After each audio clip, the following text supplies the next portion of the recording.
Hello, everyone. Welcome to I guess Monday afternoon at this point, 12 o'clock here on February 9th. You're joining for our Nova Scotia College Social Workers Lunch and Learn Parenting and Decision Making Assessments. This is part one of four. You're joining myself, Tyler Colburn, professional development consultant with the Nova Scotia College of Social Workers, and the Robert Wright, council president, but many other things as well. I'll let him introduce himself a little bit later. Before we get started, though, I do want to begin with a land acknowledgement. I want to honor and reflect on the fact that I'm joining from Punamukatijik, which is at the Tom Cod Place in Mi'kmaq, colonially known or so-called Dartmouth in Nova Scotia, which is in Mi'kma'ki, located on the ancestral and unceded territory of the Mi'kmaq. The inherent rights of the Mi'kmaq were recognized in the Peace and Friendship Treaty signed with the Mi'kmaq, Maliseet, and Passamaquoddy peoples from 1725 to 1779. This series of treaties did not surrender Indigenous land, resources, or sovereignty to the British Empire, but instead established rules for an ongoing relationship between nations. And it's this piece in particular that I have to try to highlight in that we are meant to have nation-to-nation relationships with Indigenous nations, and we do not do a very good job of holding that. And there's a common misconception that Indigenous nations exist within colonial Canada, but they actually are separate and distinct. Canada later reaffirmed the treaties in Section 35 of the Constitution Act of 1982, and they remain active to this day. And so I invite you to pause in reflection and gratitude for the land where we live and work, and see as we go through the content today around parenting and decision-making assessments, if you can draw connections between the influences of settler colonialism and the factors of white supremacy that are underlining and contributing to the forces of oppression that are within systems of care and justice that impact youth and disproportionately impact Black and Indigenous youth. And as we think about acknowledgements, we have to move towards action. We're, I think, 10 years into the Truth and Reconciliation Commission's call to actions, and just a handful of the calls to actions have actually been completed. And it comes from Janice Brooks. There's a link in here that I can put in the chat later for a LinkedIn post that she posted. And in it is a document. And there's these three questions that highlight this movement towards acknowledgement, from acknowledgement into action. And she asks, what does it mean to dedicate my career to the land while working on Indigenous territories? How have Western systems of science shaped how I understand or overlook Indigenous knowledge? What responsibilities come with the benefits I have received from this place? So as we think about settler colonialism, white supremacy, and how they relate to issues of parenting and decision-making assessments, what are the sort of the dominant ways of knowledge, knowing, and being that have denied us the opportunity, especially from a settler position, to understand Indigenous knowledge and integrate it into our practice? Separate and distinct from our land acknowledgement is our commitment to reparations for people of African descent. I'm going to put our standards in our chat. Most of you should be familiar with them by this point, but they do highlight our commitment to decolonization and reparations. And for us, we understand at the college that reparations are not just like a moral obligation, they're a material obligation, meaning aligning resources and programs and deconstructing many of the ways that white supremacy shows up in our work wherever possible. And for us, it looks like five things: restitution, compensation, rehabilitation, satisfaction, and then guarantees of non-repetition. And of course, this month and this year is African Heritage Month. And the theme for this year is strength and unity, moving forward with purpose, prosperity, power, and progress.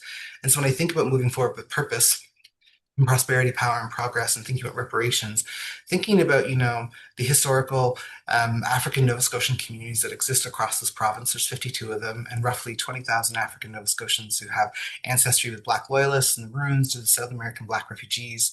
And I'm reflecting on the ways that they have shaped our political, economic, and cultural landscape.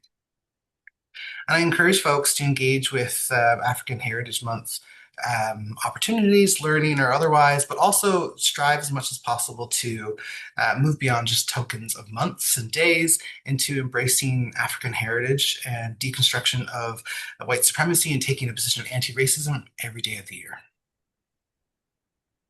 As we think about our standards of practice and our code of ethics and the guidelines that we're discussing today, you'll see that there's a shift towards or away from neutrality and objectivity.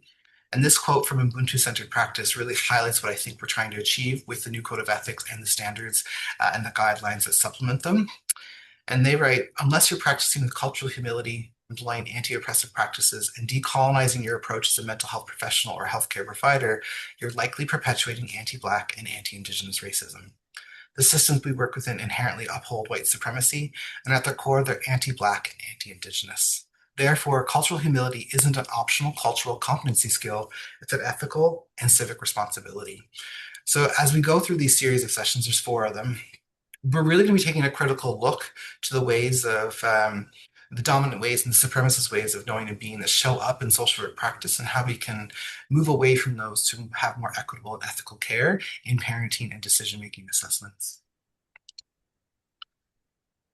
With that, Robert, I'm going to pass it over to you so you can share your screen. Before I do that, though, I want to encourage people to check in the chat if you can. So, naming the land that you're on, how are you arriving, anything that you're curious about today. You also have the ability to use your chat and your Q&A function. We will have time for questions and answers, and if this presentation might trigger some curiosity for you, so please feel to engage in the chat and the Q&A, and I'll highlight that for Robert wherever possible. You won't have access to your camera or your microphone as this is a webinar. We are also recording this content as well, so it'll be available for a later date. That's Robert, over great. to you.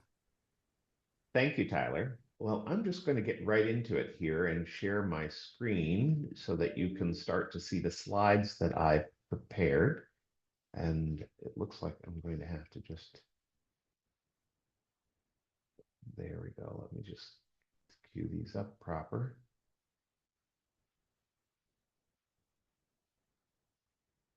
And then I'm ready to share. Great. So this is my, this presentation is one of a series of four that Tyler and I have been working on to kind of familiarize members with the parenting and decision-making guidelines that were prepared by the college to support us as we undertake that work. And a couple of things I should say is that I had this experience while I was preparing for today. There was so much I was trying to cram into this session, and then I realized, oh, I can actually leave that for a part two or part three.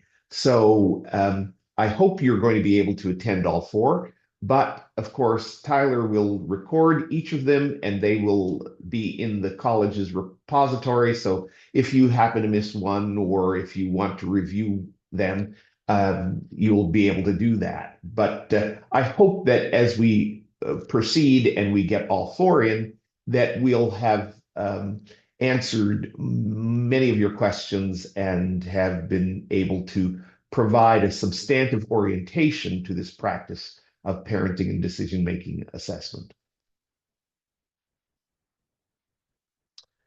So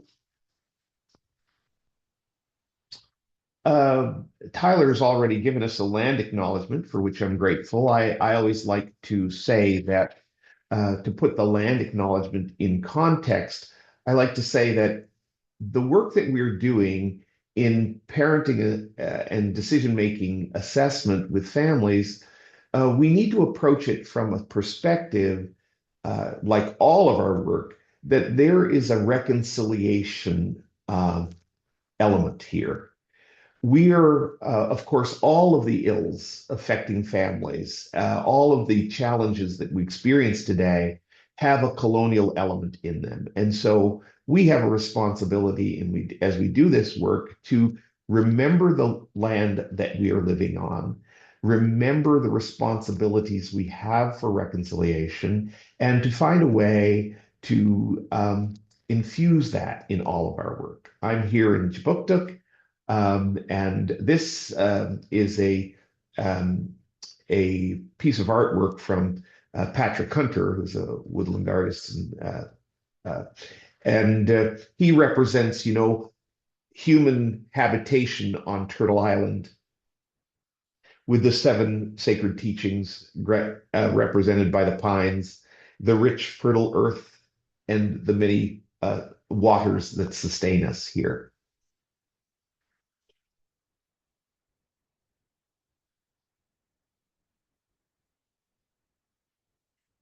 I've prepared a link to the slides.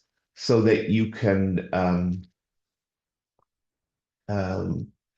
uh, follow along, if you will. I do this when I'm teaching. Often people like to be able to follow along in the slides while I'm presenting, so you're not locked to the slide that is on the screen while we're proceeding. So I hope you'll find that to be helpful and useful.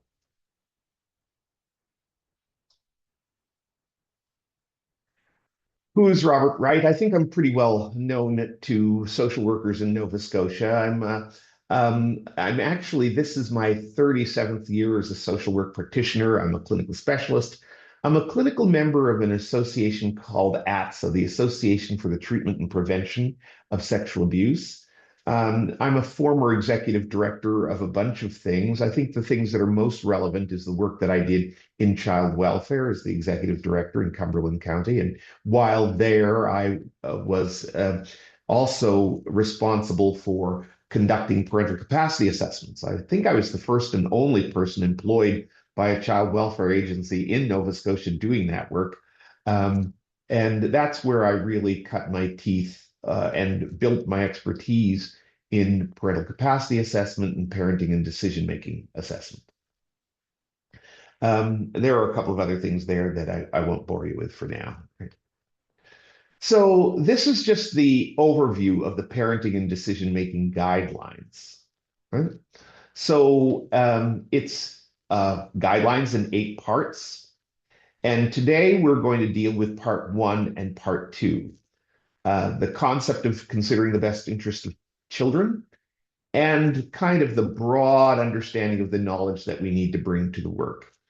I started to go down the clinical skills rabbit hole in preparation for today, but I kept drawing myself back saying that, oh, no, no, no. We'll focus on those things in part 3, part 4, and part 5, where those clinical skills are where we're going to really flesh out those clinical skills and even do some of the more theoretical work around um, how do we implement some of our theory about child development, attachment, trauma, and the like into a parenting and decision-making assessment.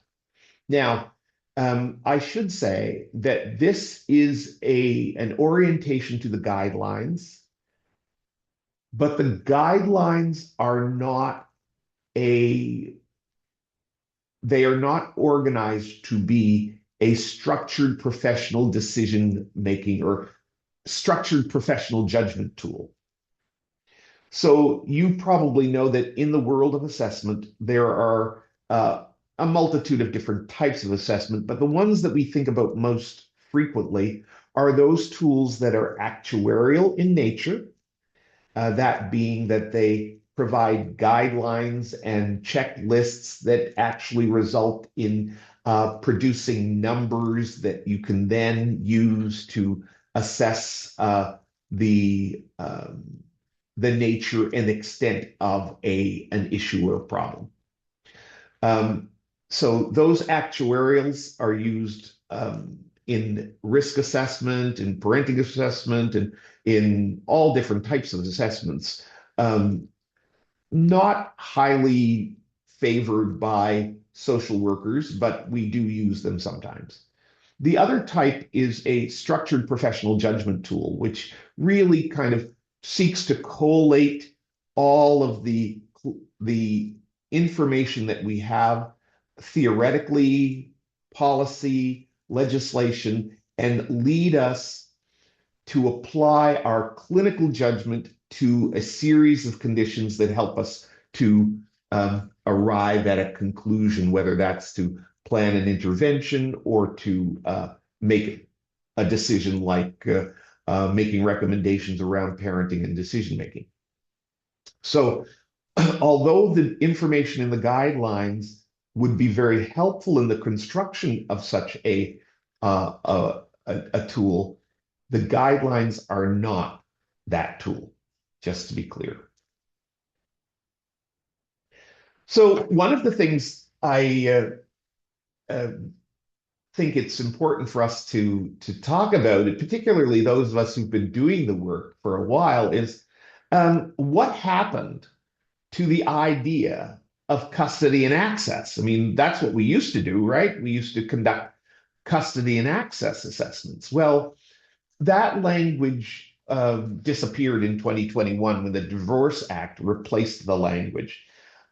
Decision making is the new language for what we used to call custody, and parenting time is the new language for what we called access. And this is just a quote from the Department of Justice description of those changes. Unlike custody and access, which are terms commonly associated with property ownership, the new terms encourage parents to focus on the needs of their children. So this language is designed to kind of draw us away from the um, uh, children as property and uh, and family law as the location where we battle out the ownership of children. So as I've been preparing this, I've kind of suggested that these workshops, these webinars are designed to do three things. One is to improve social work practice in assessing parenting, right? So that is, of course, is something that we want to do. We want to, as a profession, show up better collectively and individually in this work of parenting assessment.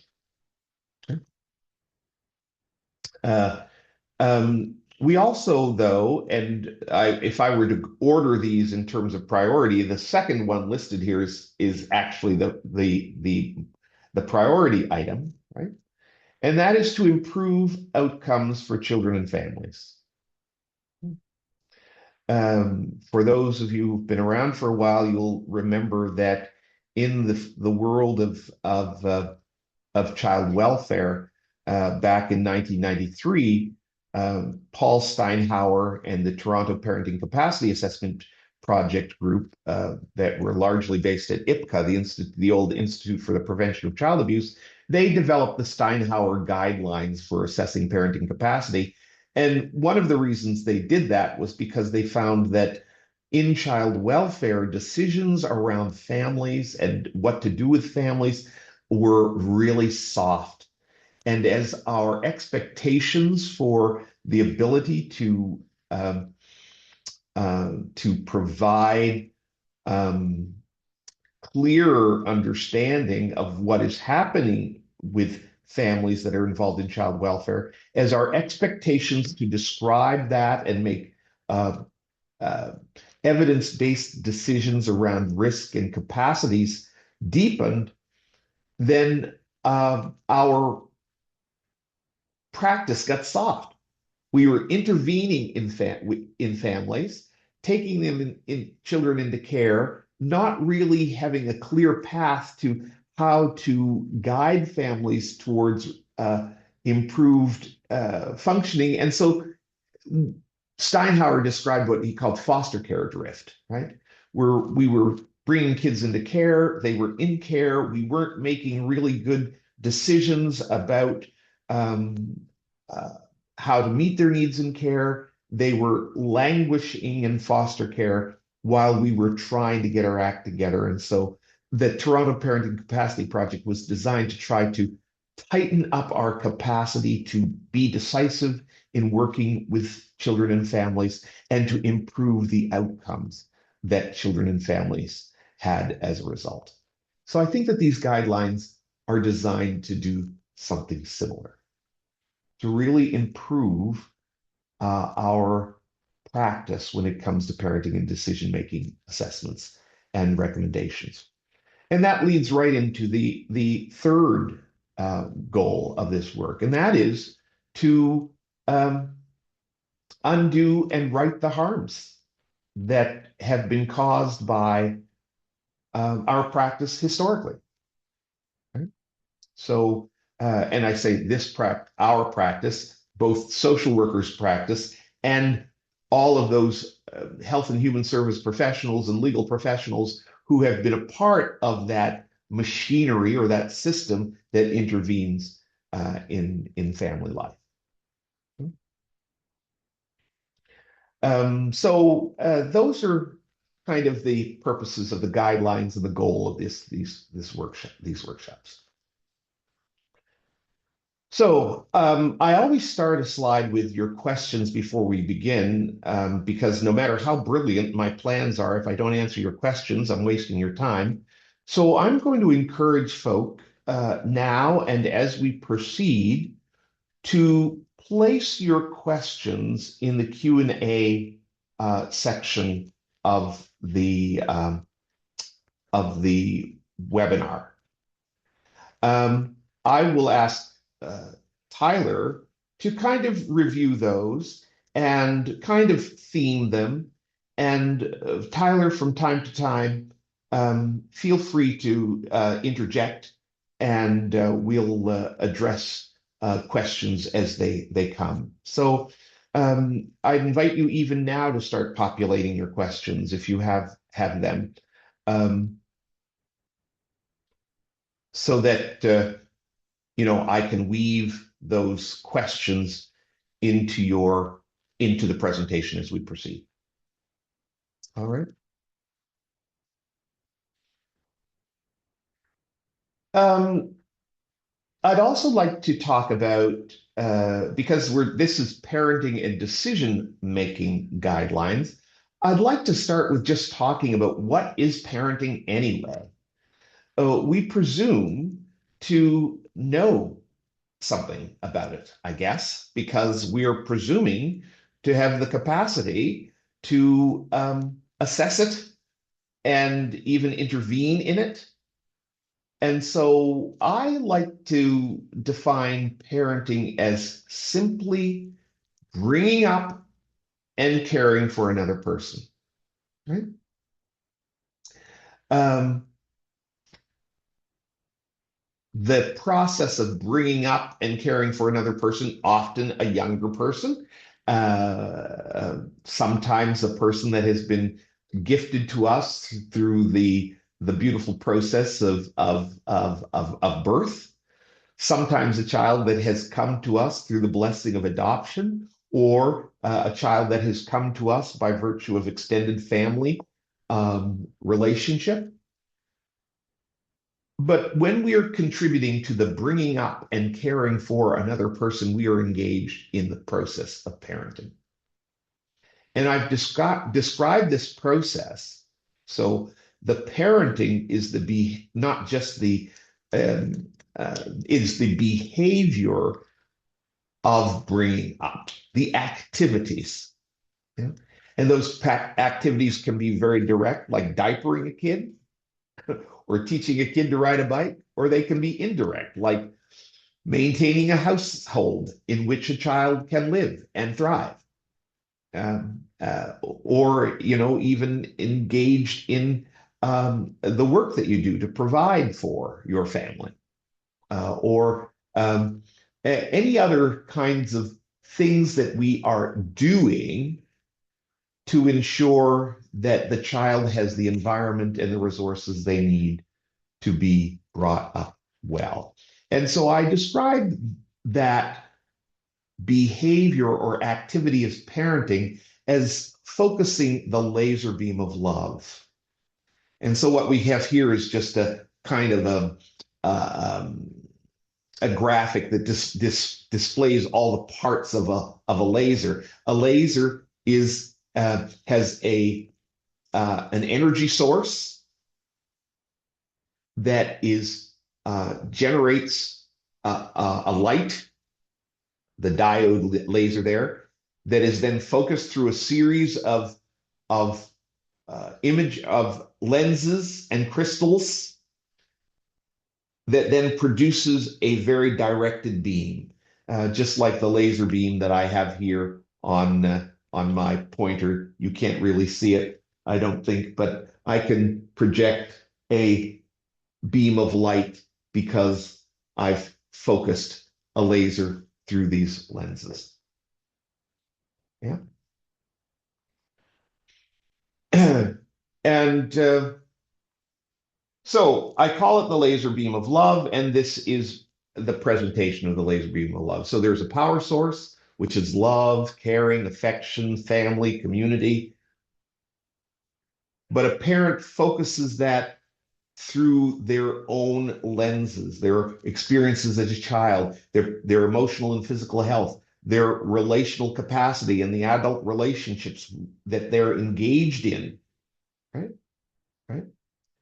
And that all translates into objective parenting tasks that are designed to produce particular outcomes for children. So when we're doing parenting and decision-making assessments, we're really assessing parents' capacity, given all of the lenses of their life that may have been obscured or interfered with by the conditions of life, but that parent's capacity to uh, engage in the objective tasks of parenting.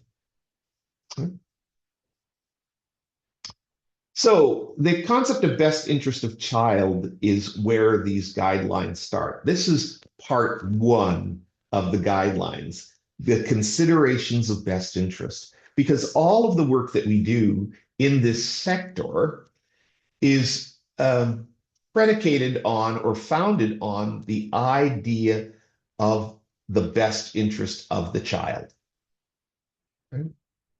So the I'm just trying to pull up my notes here so that I can see my notes while I'm presenting. Um, so this idea of best interest of child, which is, I guess, a universal consideration in all of the legislations related to families, whether that's child welfare or the provincial uh, parenting and support acts or the federal divorce act. But the idea of best interest of child has been progressive, right?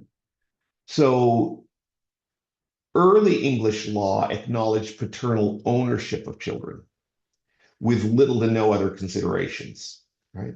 So in the heteronormative father, wife, children, the father, the male figure, the head of household in the before the 19th century and into the 19th century, that male figure owned everything within that household, including spouses, including children. And if there was any disruption in the family, a divorce, or there was no question but that the father who owned the children would continue to have the custody of those children.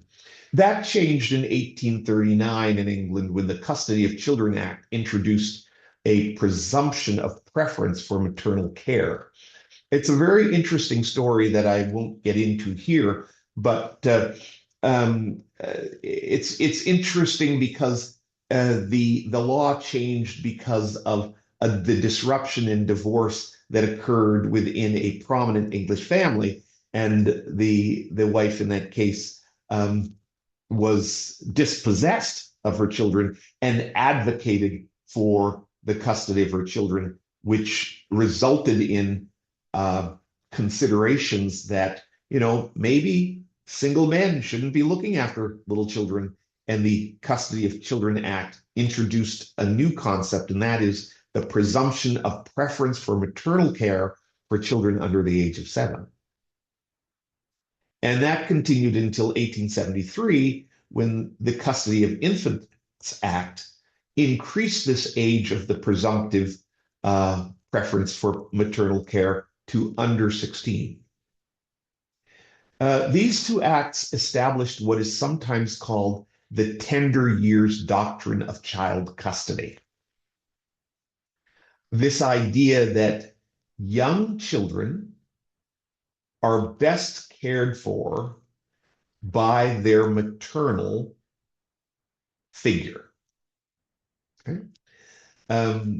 This, of course, is built on heteronormative and historical and cultural ideas of the division of labor within a household and men's work and women's work, and that certainly devalued women's general and overall contributions, but by relegating women's place to the home and child rearing, it established, I guess, this idea that then it would be best for children, in the case of a divided household, to remain with their maternal figure.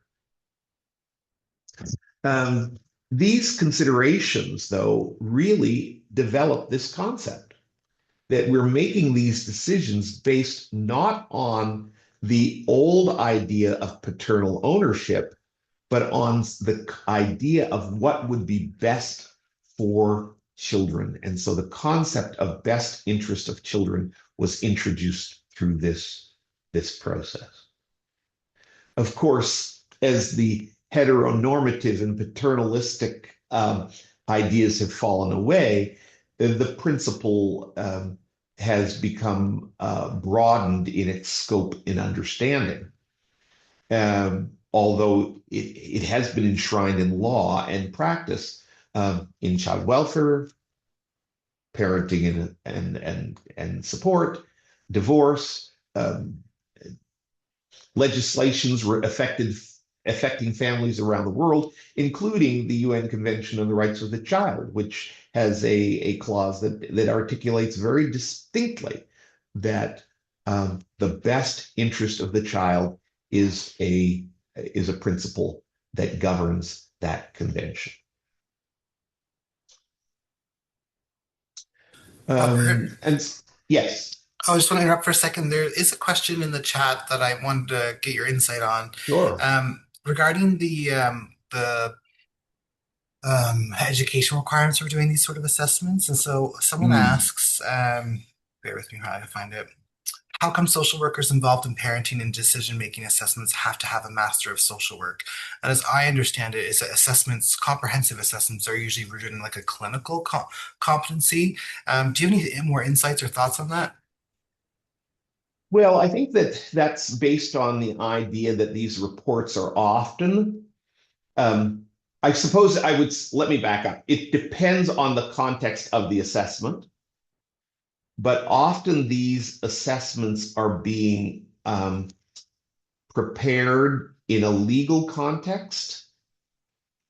And so, in order to provide expert testimony in court, it's generally um, recognized that people who are doing these kinds of this kind of work for those settings will have graduate levels of education.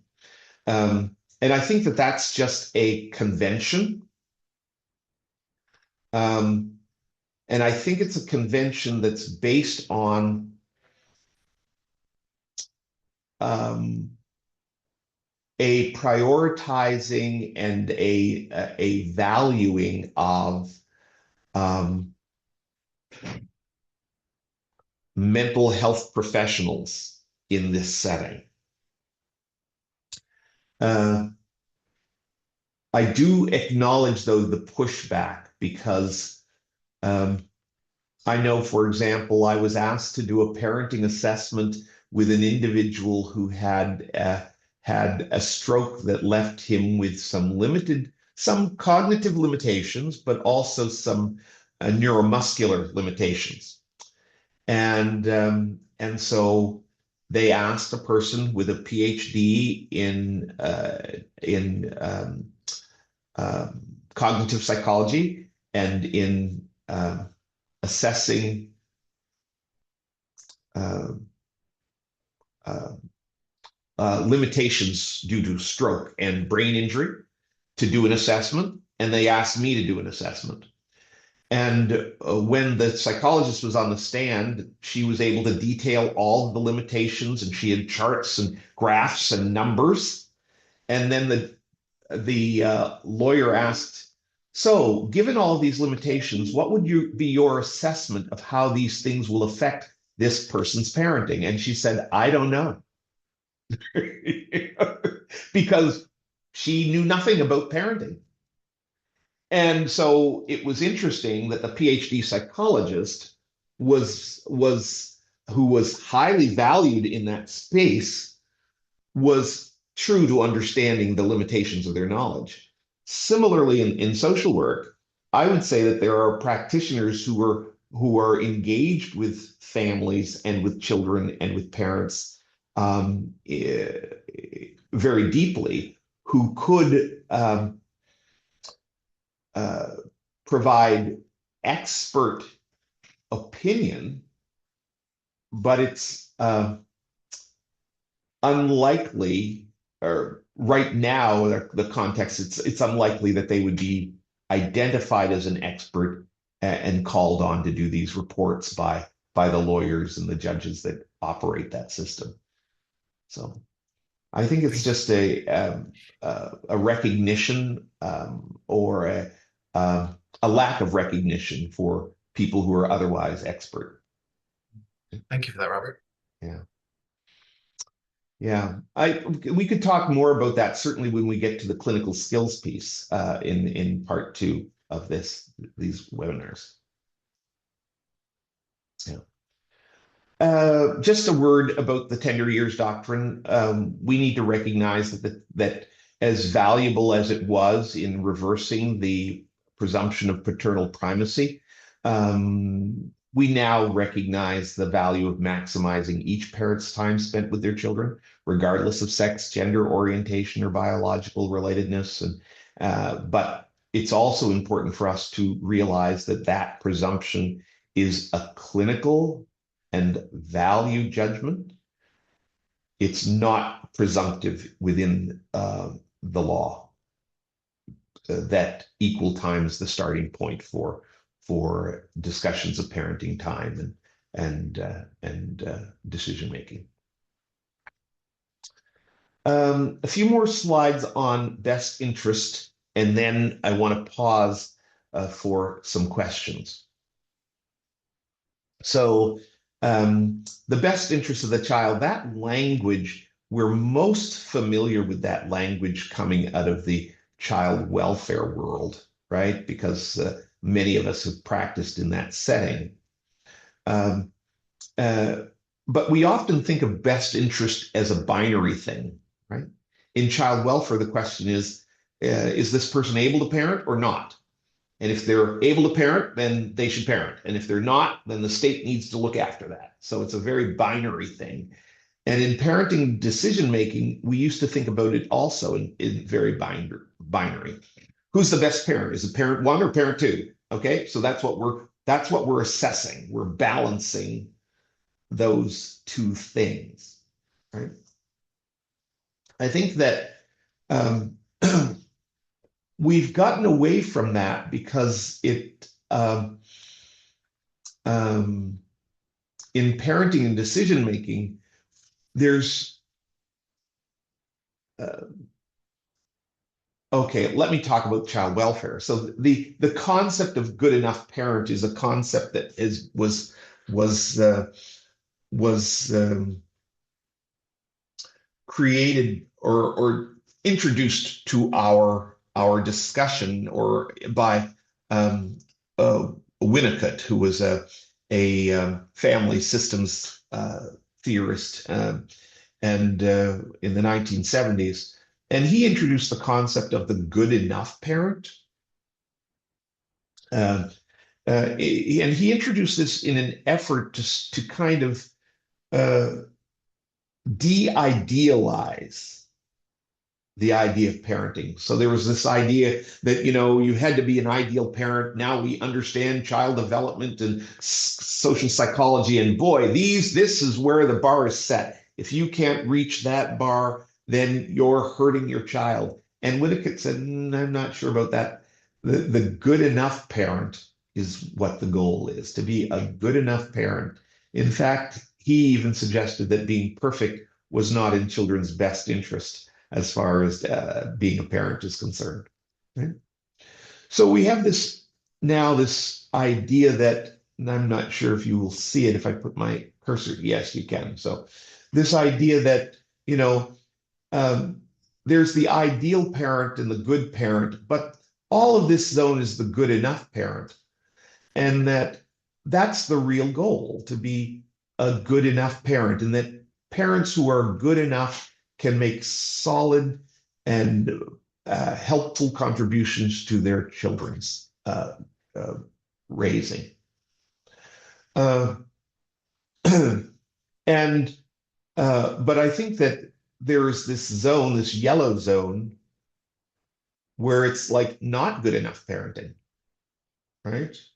And this is a zone where, in the child welfare world, we would say, well, these folk need some kind of interventions, some supports, some resources to aid them to become good enough parents, right?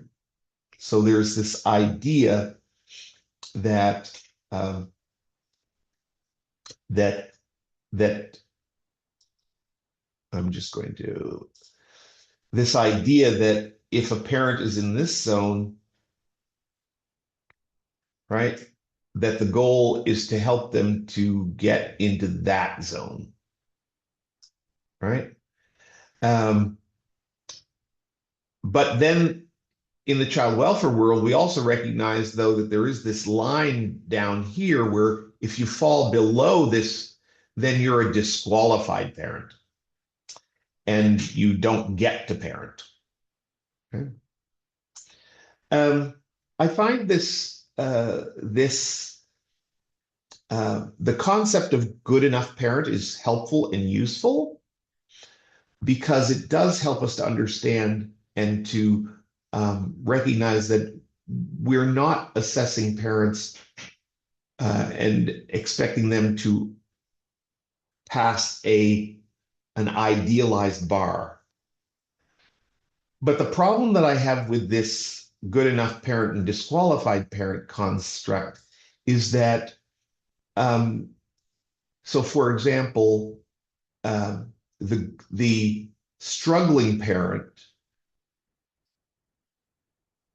the goal of the intervention is not to provide supports that are long term that will enable a child to have a healthy environment, but to bring the parent into the good enough zone so that we can then abandon them and they can function on their own as good enough parents, which is a little, I think, naive because there are some parents who would be good enough parents if they had the resources necessary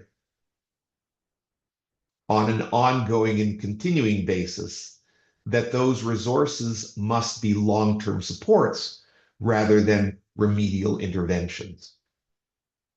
Um, this idea is going to show up again, but I don't want to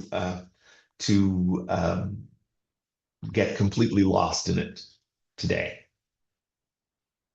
Uh, I just noticed that there's a question here about attachment, and I will get into attachments more, the construct of attachment, a little later in this series, probably in the second series. If we have a little time, though, today, I was thinking I might get into it today. So just let's see. So again, just saying that assessing parenting isn't binary. Assessing best interest is complex. So instead of seeing a two-dimensional set of scales, we need to see a multi-axial set of scales. And when I was developing this graphic, I was recognizing how Eurocentric and this construct is, because even though it's multi-axial, you'll notice that all of the axes are binary, right? Yeah. And so there's this idea that you're balancing multiple things, but you're still balancing between two things. Um, when we look at the list of those things that are in consideration, uh, we need to recognize that the biopsychosocial spiritual analysis is multidimensional. And if we go back to this graphic, we'd realize that if we put all of the axes in there that we could, we wouldn't have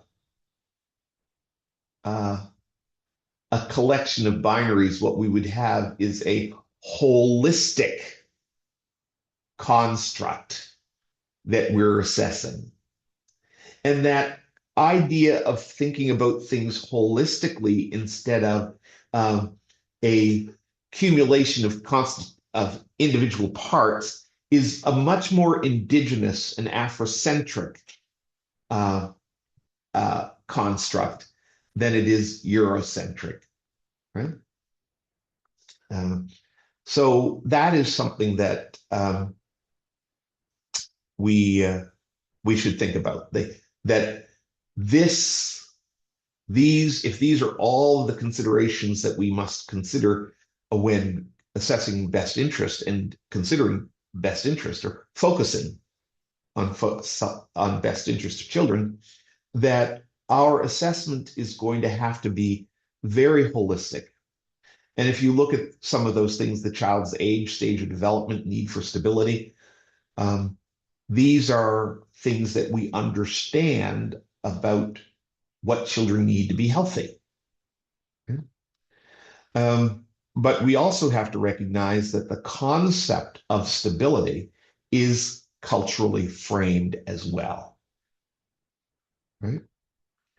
So when we think about stability in a Eurocentric heteronormative household, right, we think about two parents, male and female, in a house that the parents occupy until their youngest graduates from high school. That is stability, right?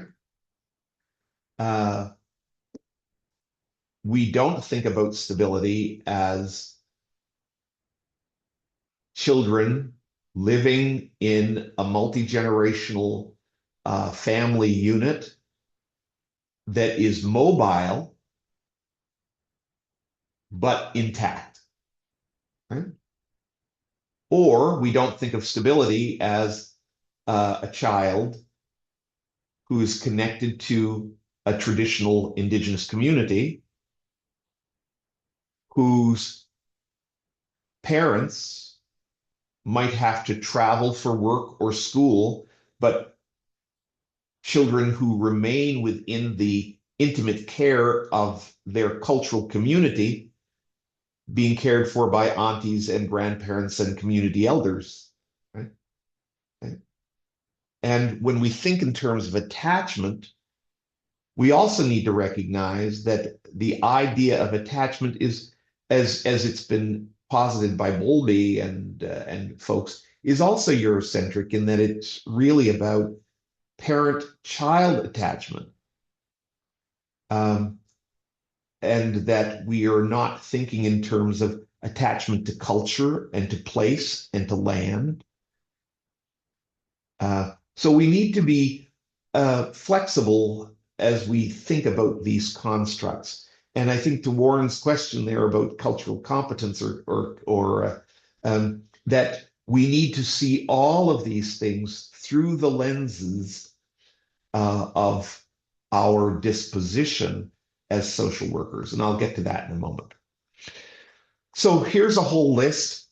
I'm not going to enumerate them all because certainly, race and cultural background of parents is there. History of the child's care, the child's view is important, particularly as children are older they're, and they're able to articulate that view better. Yeah. Every parent has to have some kind of plan for their child. So um, we're assessing parents' plans. And then these two here are bolded because any violence and its impact on the child is important to be assessed. Um, and when we think about violence, we're not just talking about physical and sexual violence, but we're also talking about that violence that comes in the form of coercive control, which is an increasing consideration that we have in our work these days. And then any civil or criminal proceedings that are relevant to the child's safety and well-being. This is also highlighted because both of these two things, this one and this, are have separate points in the guidelines because they are areas for us to consider. Historically, any criminal charge or any kind of civil um, charge that a person carried into considerations for parenting and decision making would be a mark against them.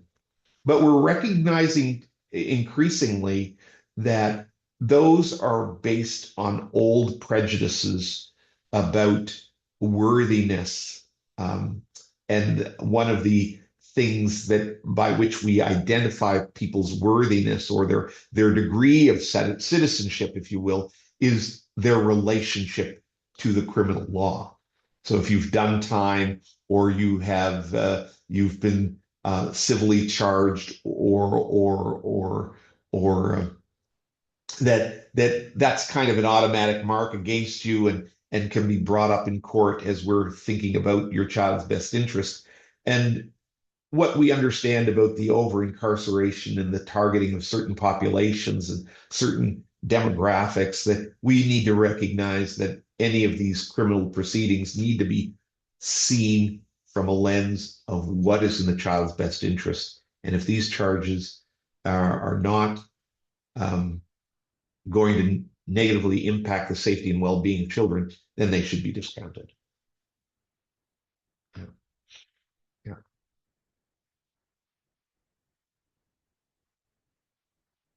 Yeah. So, so I'm just going to talk a little bit about parenting time considerations. And I wanted to take us directly to um, a parenting time calculator that I found on a Modern Family Law website. And I just, this is just a website I found. It's uh, uh, there is a family law practice, basically. And this chart is just helping practitioners to figure out how to organize uh, uh, um, parenting time schedules that are really based on the idea that parents should share equal time. Right? And the every other week schedule is probably the cleanest and easiest schedule for sharing time because it minimizes transitions. And that's helpful, particularly in high conflict family matters. And it means that a child is only subjected to one transition a week. And so in this case, because it's a Monday, you can see that well, let me just change this. If I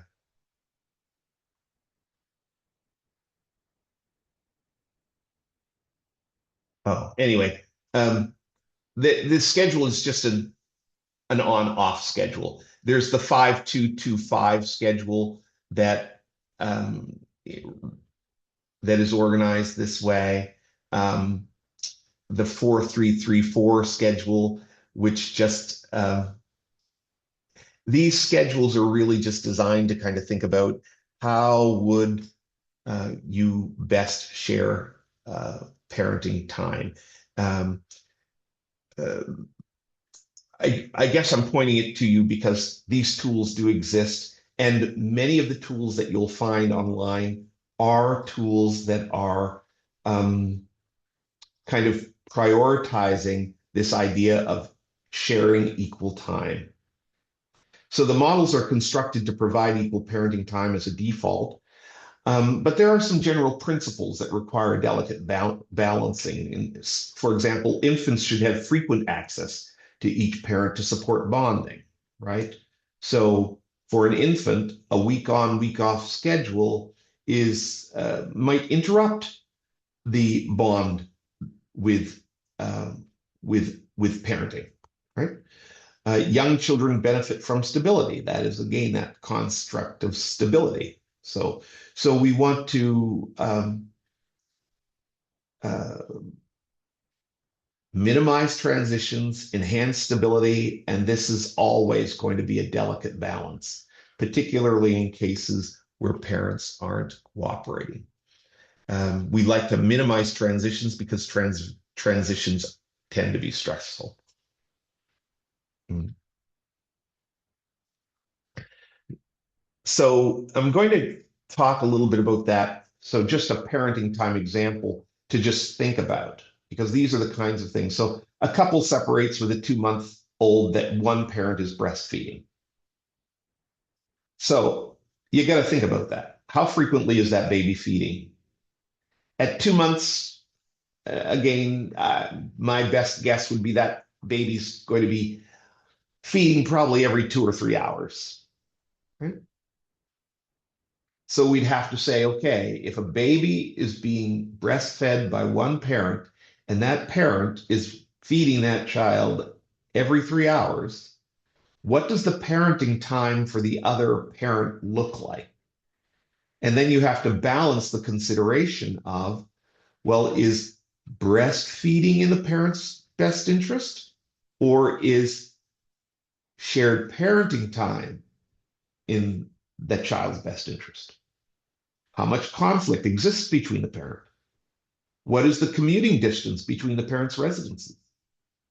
What limitations are caused due to work schedules? If you're going to recommend a plan, can you envision when that plan ought to change and the schedule of its change in the next 6 months, in the next year? And your questions about stability, safety, um, uh, uh, attachment considerations for each parent, um, the physical well-being of the child and the benefits that they draw from breastfeeding. All of these things will be part of your, and just one small part of your multi-axial or holistic assessment to help you arrive at a parenting time schedule. I just wanted to pause here and ask if anyone had some idea about what the parenting time schedule, particularly for the non-breastfeeding parent, would be or could be to support the best interest of this child. I'm looking at the time. We have a half hour left, and I'll try to get through the rest of the sides. But I'm interested in this because this is one of those where the rubber meets the road. So, what would you recommend?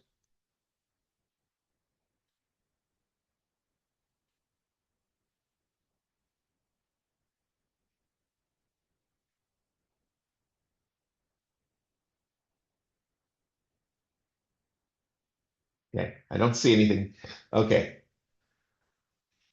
so again, this is a question, right? Depends if the mother can pump and the baby latches to a bottle, right? These are questions. Yeah. So, uh, pumping. may be a part of the calculus, right? So that the other parent could be as equally involved in the parenting and the feeding. Um, but there is the issue of the body autonomy of the breastfeeding parent who may or may not want to pump in order to support uh, their co-parent, right? Someone said shorter, frequent visits by the non-feeding parent at the home, if that's safe. That's an excellent thing, Heather, right? And if the parents are cooperative and get along, that parenting time would not only support the child, but could support the breastfeeding parent, right? So the person could drop by 2 times a day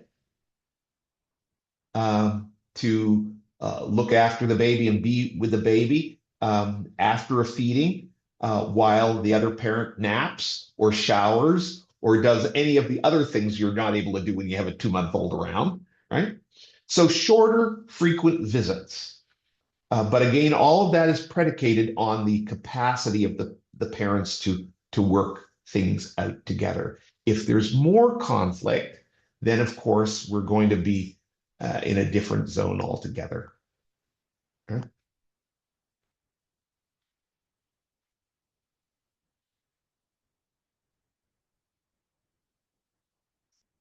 Yeah, yeah. So, Anne, that's a very good point. I see that.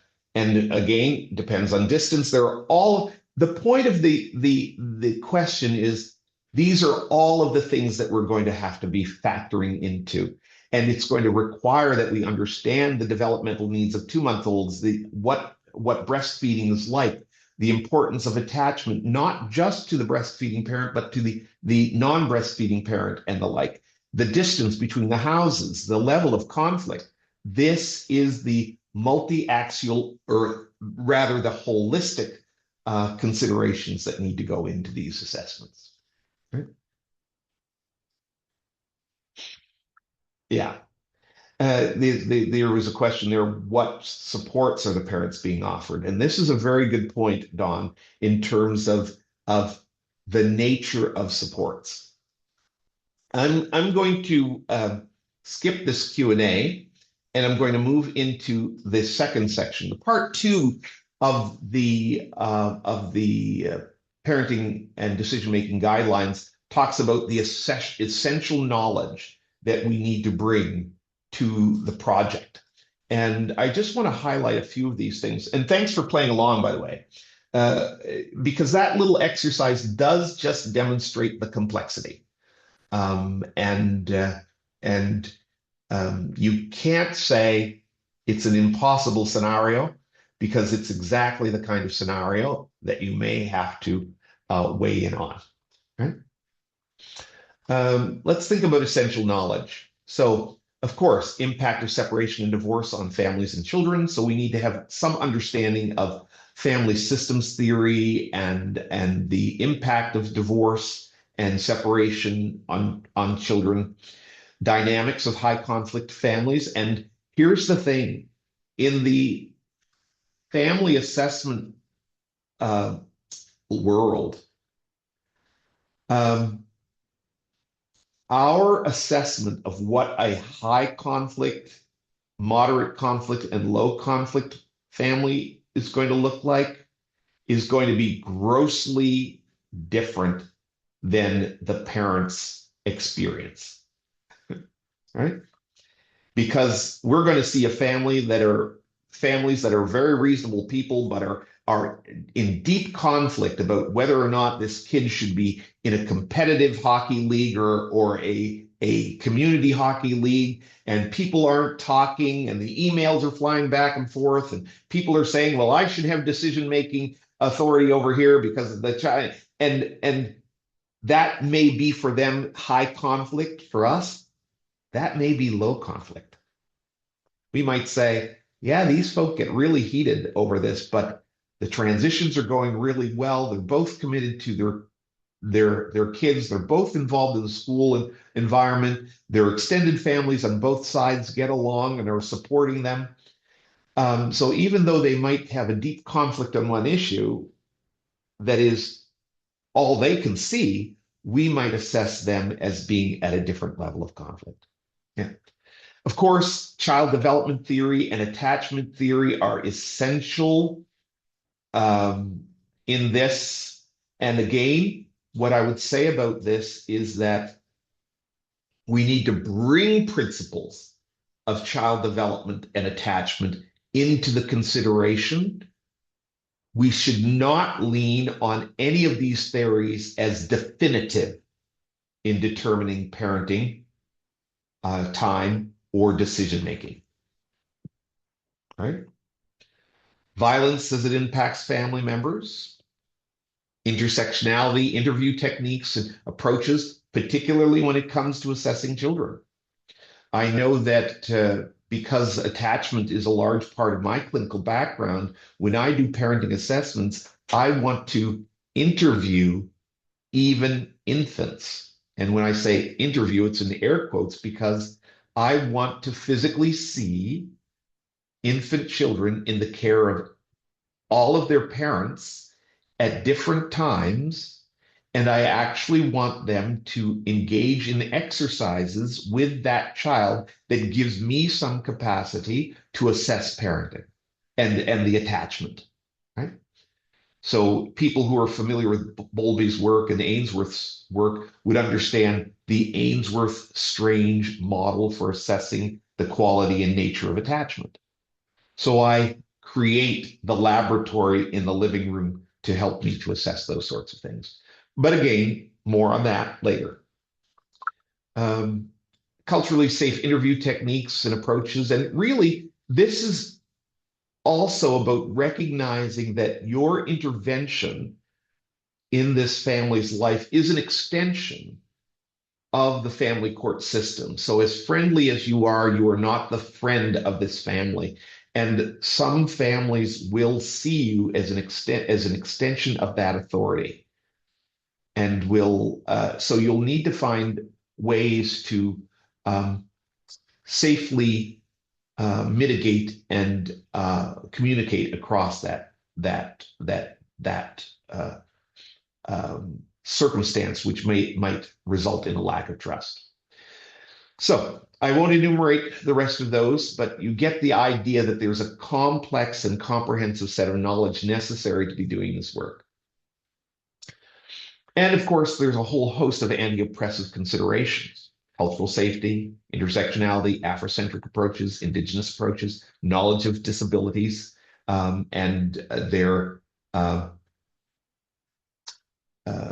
the supports and resources necessary for good parenting. I just wanted to show you, and I'm probably going to spend maybe another 5 minutes on the slides, and then we'll just go deep into Q&A.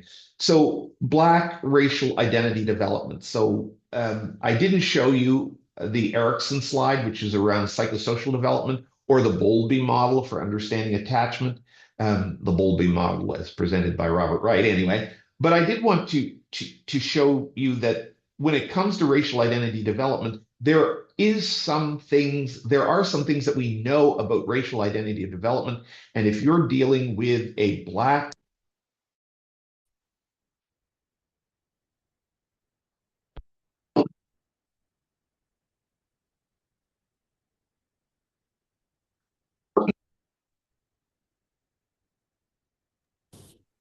Hey, Robert, I'm not sure if this is happening for others, but your sound is cutting out.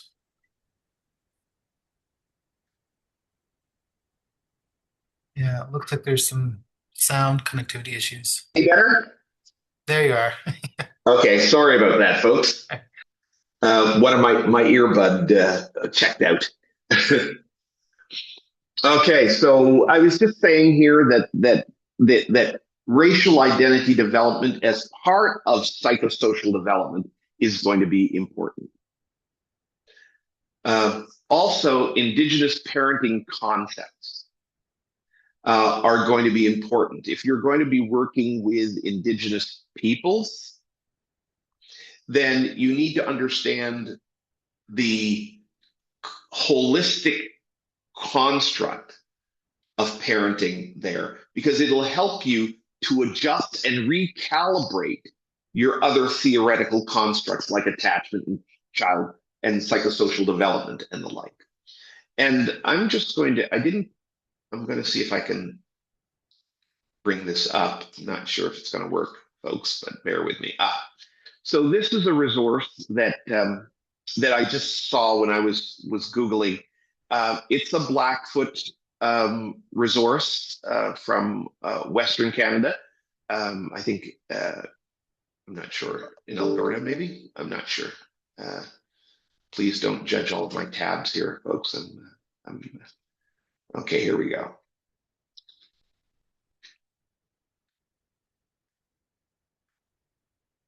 That's what I was trying to do.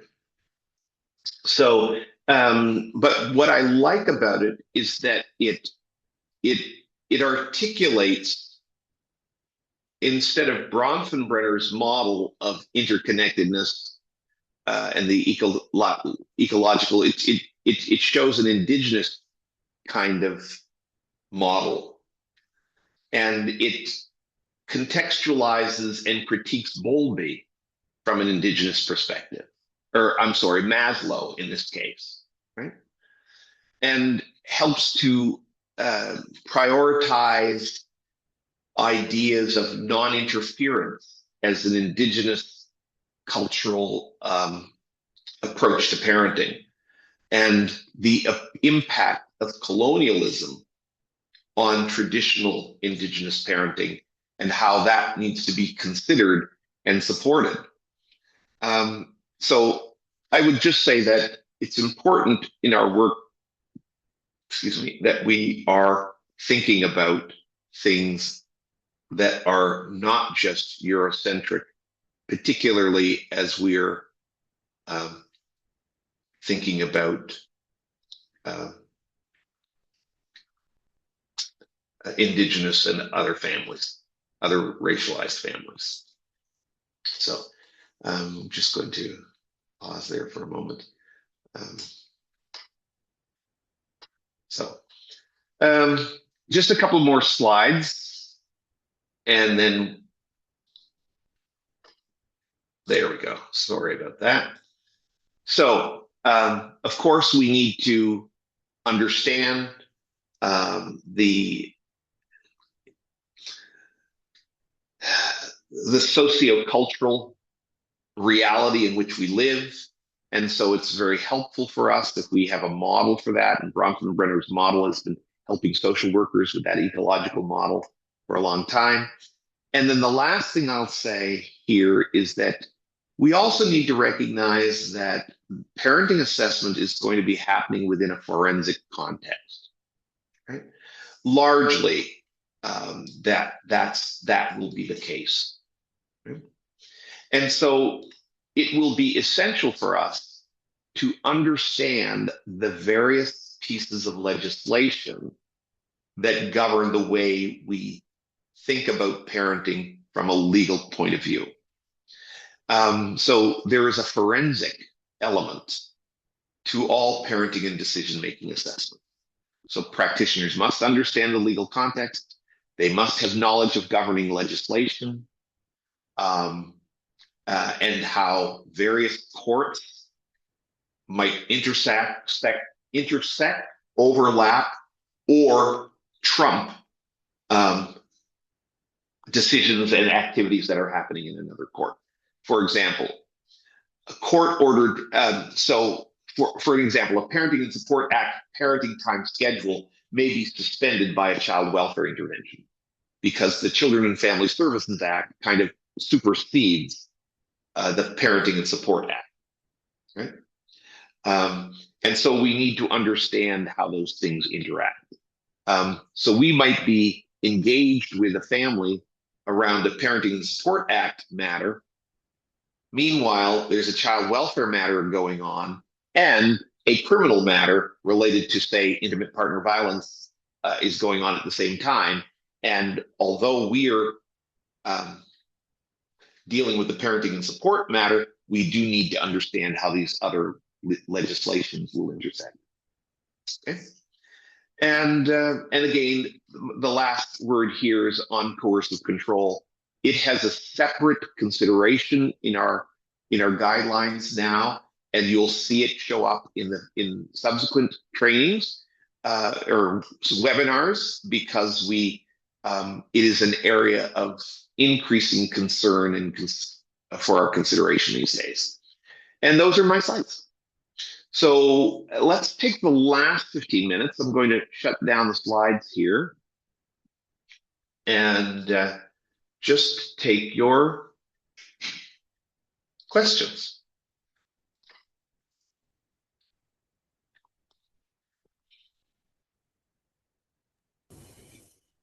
Just want to highlight Don's comment there. Thank you for including the practice framework from OSD in this presentation as well, because we know that our partners with OSD have been on a long process of redeveloping their approach and policies and programs around this work. So congratulations to those Yes. folks for enacting it. So are there any questions that you had earlier that I haven't answered or addressed? Are there new questions? Are there...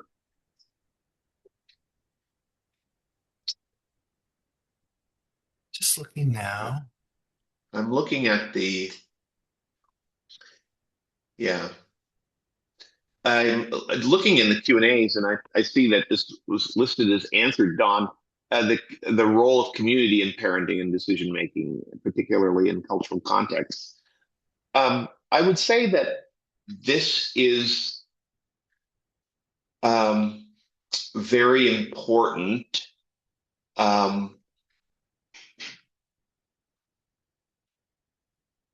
And I think it's, let me back up. I think the role of community in parenting is undervalued in holistically. So we think of it only as a consideration for racialized and ethnocultural Canadians, Black folks, Indigenous folks, and all. But when we say that it takes a village to raise a child, I think that's true for everybody. And I think that because our concept of raising children, once the Eurocentric law got involved, it started with ownership and paternalistic ownership, right? Which was really a class situation, right? So rich people who have all the resources that they need to maintain their own households, they can hire servants, they can hire nannies, they don't depend on community or extended family for anything. This model works really, really well for them. For poor people, rural people, Black people, Indigenous people, the model has never worked for us. And there's more of us than there is of them, right? In terms of when we think about poor and rural, and that's most of Nova Scotia, regardless of race. So I think that we need to emphasize the role of community. If it takes a village to raise a child, I always say it's the parent's job to curate the village. But I think that you will encounter some families where they will want you to focus on their capacity and their resources. And so that will be a challenge for you, particularly if you're working with a family where there's dramatically imbalanced resources. Okay? But that's a really great question. Someone else has said something here about completing these holistic assessments and how do you balance these things? I lost it, but I saw it. Oh, in the holistic framework, do all aspects hold the same weight? Billy asked this question. That's a really good question. Of course, they don't. Right? it's kind of like hmm, the image that I had when I was um, trying to imagine the balancing act that is parenting and decision making assessments was that thing at the gym. It's like a ball that has a platform on it, and you stand on it, and it supports your promoting your ability for stability, right? And if you think about it, getting on the ball is tough enough, but once you're on it, then you have to balance. And if you put a 10-pound weight on your right hand, then you'd have to shift everything else to balance that weight. And so there will be some things in your parenting assessments that are going to throw off your balance.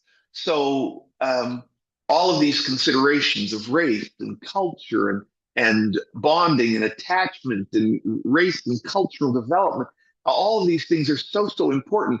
But in the face of a violent and unrelenting and uncooperative parent, you kind of like almost all the other considerations kind of fly out the window. And now you're trying to figure out how can you create some parenting time with that parent that is going to be least harmful to the child, right? And that person says, well, I'm that my child's connection to their cultural heritage. I'm saying, yeah, but you're also violent towards this child and the other parent. And so sometimes those things will happen that will throw your calculus off. Robert, I want to highlight a couple other questions. There's some that are really speaking to like the paradox of working in inequitable systems, and Yes, how to navigate the reality of like there's not enough in the systemic sense, and like there's not enough services and opportunities, and also having to make hard decisions. So there's like a quote here. It seems one would often be stuck between a rock and a hard spot when thinking about the capacity of the parent versus the system and the capacity of the system. There's also some questions around balancing traditional and modern practices, and specifically around like if there are times where it may be perceived that Indigenous parenting practices may conflict with national child protection laws guidelines. Would you be able to speak to either of those, the paradox systemic issue, and then also like different ways of parenting and what could be perceived yes, as being against national law or child protection? sure. So parenting and decision making assessments have to grapple with the inequities and the absence of resources. And because you have to make recommendations that are real and achievable within the current context. It's there.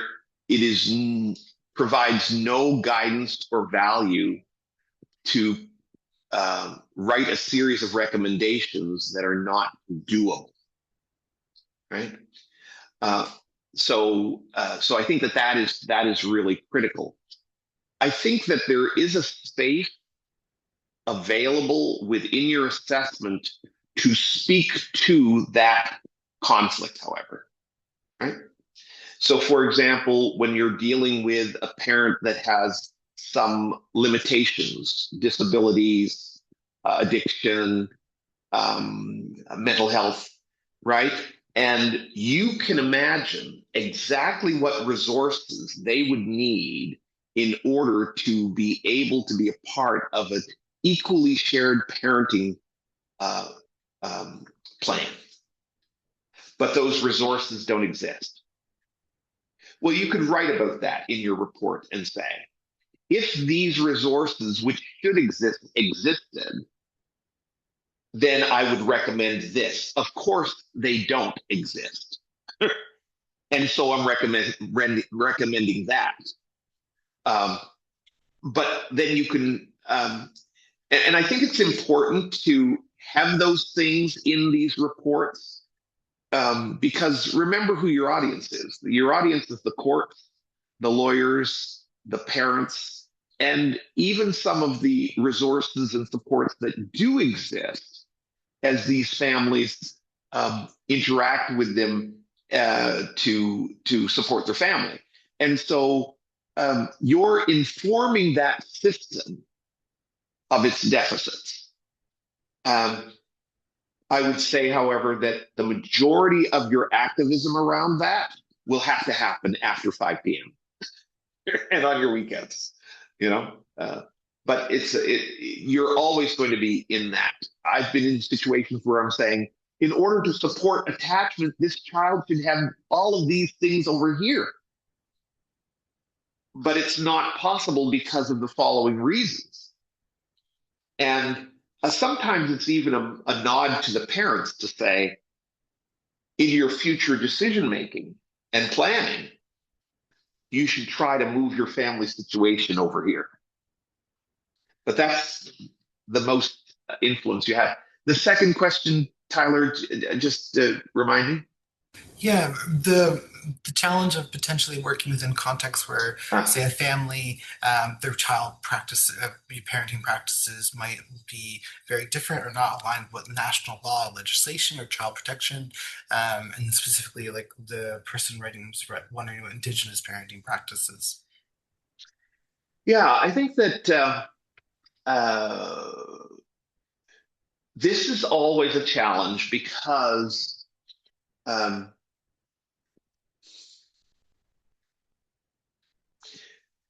when cultural parenting practices are implemented within the context of their cultural community, right, they support children's best interest. Right? When certain cultural practices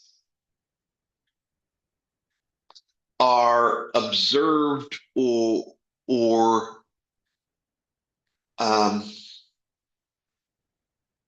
occur outside of the cultural community, they can be misinterpreted um, by the members who are not members, people who are not members of that cultural community. They can be misinterpreted, and they can be a source of real conflict in the child who is, for example, going to school every single day and finding themselves in conflict because of the cultural practices that they participate in within their home. And I'd say that it's really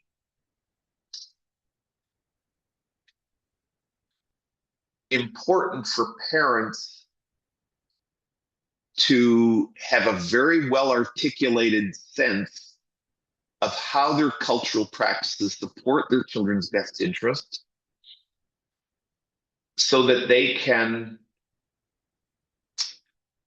really have that dialogue with the systems that might critique them. That's really, really vague, but um, we're not talking here about cultural practices of harming children, right? Um, uh, so one example of this is I was working years ago with an Indigenous family, and the young person the child who was in school, in junior high school, he's very, very young, maybe 12. He's very young, very small bodied. And his parent, um, they lived part-time in the city and part-time in community, right? And so he missed a lot of school. But that family, it was really important for them to be at home with family, with community, in ceremony, uh, And the kid was missing out at school, and of course he was falling behind, and that was causing him distress because in school, if you can't keep up, then you're othered by the other students. And he can't really explain to his teachers or to his peers why he's gone 50% of the time. And when I started working with him, um, his parents started calling me and saying, "What are you doing with my kid? Like he's at home, he's engaged, he's talking about those things." And eventually they made the decision that he was going to go live on reserve full time, right? Because it was not possible for him to live with his family, given their values that they've had, while trying to participate in the city school system. And so if he lived it unreserved with his aunties through the week, he'd see his mom regularly as he was visiting the community in the past, but he would be in a community where he was accepted and loved and nurtured, and he could participate in his cultural practices. Um, uh, so I guess that's what I'd have to say. That sometimes there will be a gross incompatibility, and then families will be forced to make some very serious decisions. Yeah. Well, Robert, I'm going to take over a little bit because we're at time and just close out the session. But so much gratitude for you being here today. I'm lucky that I get to connect with you often, given your role here at the college. But it's also lovely to have your educational brain and your knowledge mobilization brain in this work as well. Reminder to folks that this is being recorded. It will be available online, hopefully, in the next couple of weeks. One of 4 sessions. We have one already open for registration. Link is in the chat. And then we have a couple more coming up, one each month, and I'll show you the dates. And I just wanted to, as we were wrapping up, share a couple of memes and things that have come to my world in the last few days that I think relate to some of the work that we're doing. This is from Twa Marie, and she writes, decolonizing and politically educating ourselves are forms of protection, self-love, self-care, and community care. So as we engage with these decision-making assessment guidelines, are we working towards, upholding the current system, or are we looking to liberate and deconstruct and move towards better worlds? This is often that as a reflection of like how to interpret this work. And this is from Wild Seed Society. This is from one of their newsletters the other day. And they said, liberation, happiness, freedom are all possible in your body, in this place, at this time. With the news that's, ever present, the suffering, the hardships of the world, genocide, war, conflict, and then at the local level, people dealing with inequities and living rough and cost of living and seeing that the government might be making cuts. It can be hard to forget that liberation and freedom and happiness are still possible here in this moment, and that we can be working towards better days. And so just encourage folks to like hold on to that critical hope as much as possible. And if you can, check out in the chat before you go. Would love to hear something that you're taking with you into your practice, or anything else that you'd like to share to close out the session for you. Seeing some chats there, Robert. Lots of people saying appreciation for you. And then pointing to some of our upcoming activities. We do have the second part of this series on March 9th. We also have saved dates for session 3, Monday, April 13th, and then session 4, which is more of a workshop and integrating the content from these sessions on Monday, May 11th. But lots coming up. I'm looking forward to having you folks engage in our sessions. And I just wanted to offer for folks who asked questions that we didn't get to, I did send them to Robert, so we might be able to thread them through into our next session, or use them to guide future PD offerings. Robert, any final words on your end? No, I just want to say thanks, Tyler, for curating this. It's interesting. It's going to take some time for us to work through the guidelines, and I will be reviewing the questions from today. So, Tyler, if you can save those and send them to me, that's great, so that we can start perhaps the next session with some answers to some of these questions that I wasn't able to get to. So. Totally. Well, with that, thanks everyone. I hope you have a good rest of your week. Can't believe we're already getting to the midpoint of February. It'll be summer before you know it. We can all dream of Yeah. the warmer weather. Anyways, take care, folks, and we'll see you later. Okay.